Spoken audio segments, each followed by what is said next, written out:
So while I was taking this class, my major focus was on learning how to learn.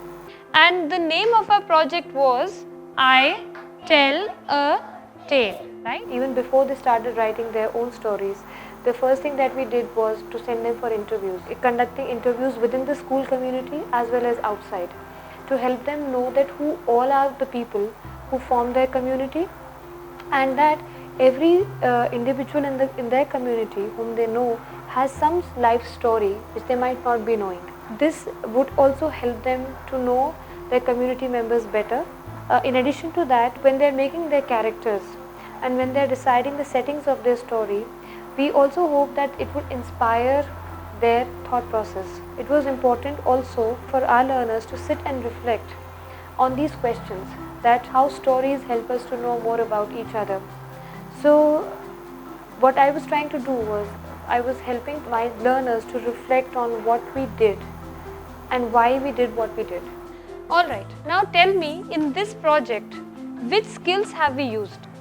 Yes, Inaya? Communication. Communication. When did we use communication? When we were in groups and when we were working together. Great. So this is, see how beautifully she connected the skill to what we actually did in the project. Can anybody else tell me?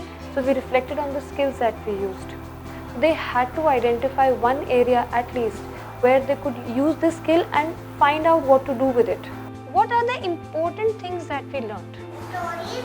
What about stories? Different kinds of stories. Different kinds of stories. And in that process we ended up learning many folk tales from India as well as abroad. But for me, my focus during this was that how did the learning happen for them and why a certain process is important to facilitate learning.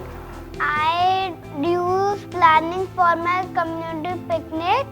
Collaboration means when we work in a team. I got ideas from reading stories and from taking interviews. Interview help us to know about community. In the community, we take the interview because we want to learn about each other and where from they come. I feel confident that if I give them a different situation and a different condition, they would be able to apply, they would be able to transfer this learning from here to a different situation.